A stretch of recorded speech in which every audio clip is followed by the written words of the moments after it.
سنو، کیا آپ نے کبھی وہ وقت گزارا ہے جب ہر چیز آپ کے خلاف ہو رہی ہو، جب ایسا محسوس ہو کہ آپ کی دعائیں سننے والا کوئی نہیں، جب آپ محنت کرتے رہے، صبر کرتے رہے، مگر حالات بد سے بدتر ہوتے جائیں؟ ایسے لمحات میں انسان کے دل میں سوال اٹھتا ہے، کیا اللہ مجھے بھول گیا ہے؟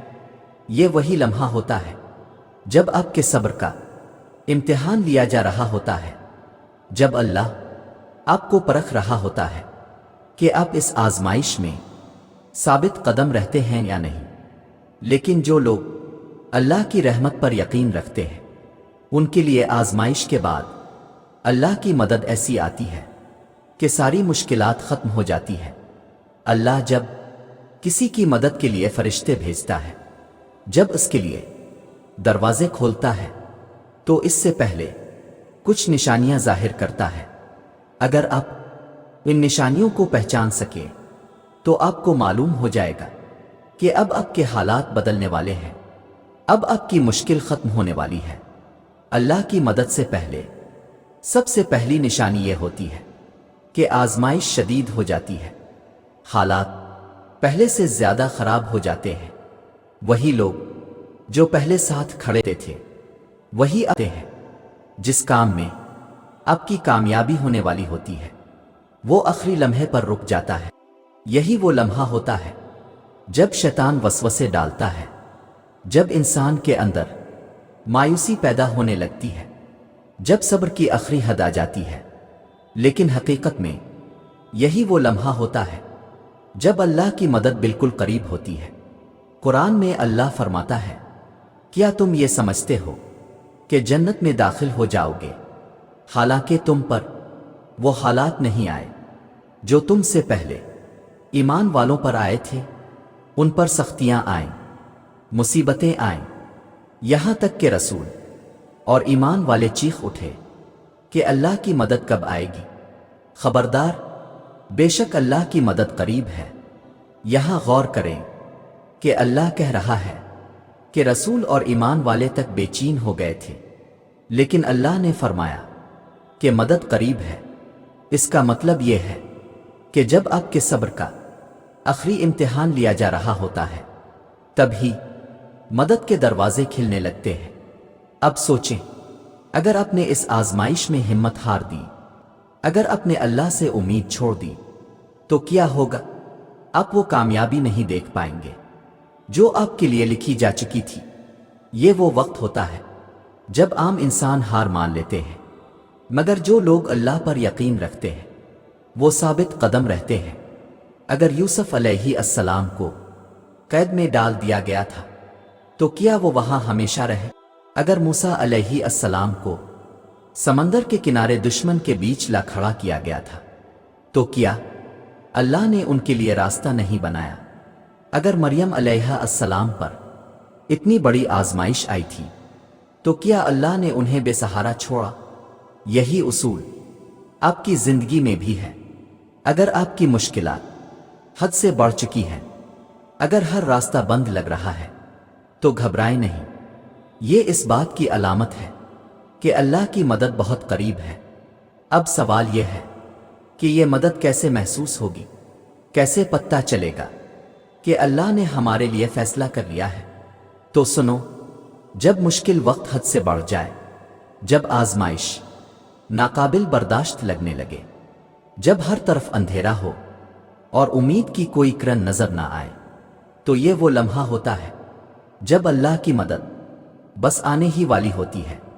لیکن یہ مدد اچانک نہیں آتی، بلکہ اللہ پہلے ہمیں پرکھتا ہے، آزماتا ہے کہ ہم اس کی رحمت کے کتنے امیدوار ہیں، ہم اس پر کتنا یقین رکھتے ہیں۔ یہی وہ وقت ہوتا ہے جب انسان کے صبر کا آخری امتحان لیا جاتا ہے، جب دعائیں کرتے کرتے انسان تھک جاتا ہے، جب آنکھیں آنسو بہا بہا کر خشک ہو جاتی ہے، جب دل اندر سے کہتا ہے کہ بس اب اور نہیں سہ سکتے، تو وہی لمحہ اللہ کی مدد کے سب سے قریب ہوتا ہے۔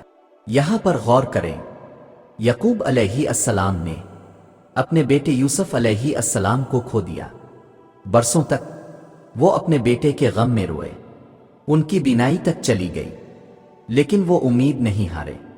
اور جب ہر طرف سے ناامیدی چھانے لگی تو اللہ نے ایسا انتظام کیا کہ یوسف علیہ السلام دوبارہ اپنے والد کے پاس آ گئے اور ان کی بینائی بھی لوٹ آئی۔ یہی اصول ہماری زندگی میں بھی چلتا ہے۔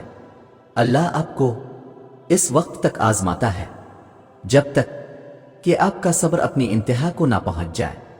لیکن مسئلہ یہ ہے کہ ہم میں سے اکثر لوگ صبر کی اس حد سے پہلے ہی ہار مان لیتے ہیں۔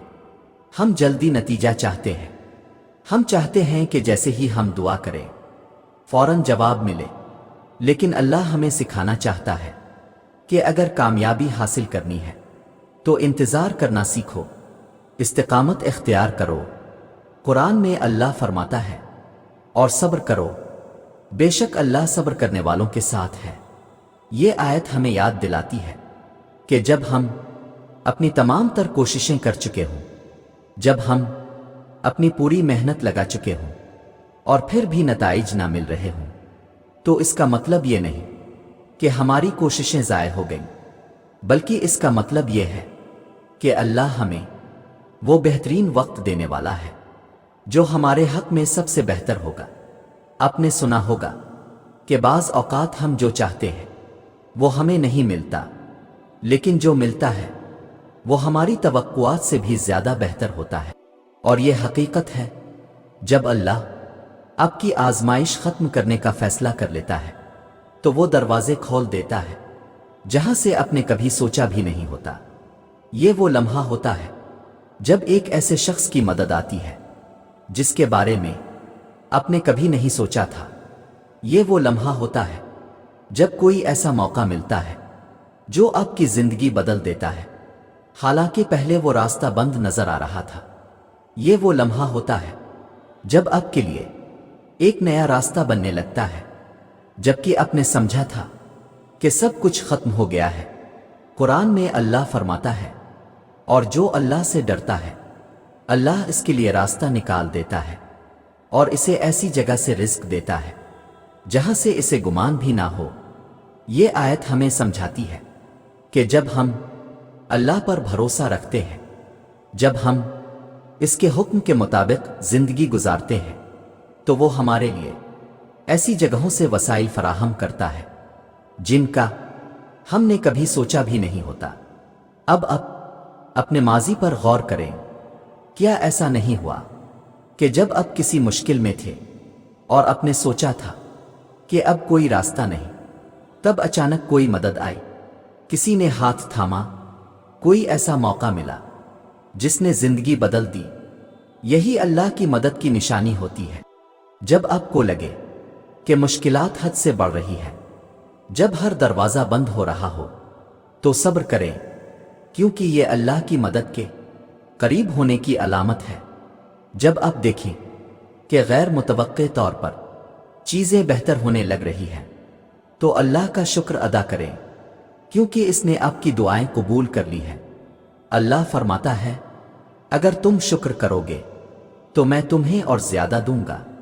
یہ وعدہ ہے، اگر ہم شکر کرتے ہیں تو اللہ ہماری مشکلات کو آسان کر دیتا ہے، ہمیں مزید عطا کرتا ہے اور ہمیں ایسی کامیابی دیتا ہے جس کا ہم نے کبھی تصور بھی نہیں کیا ہوتا۔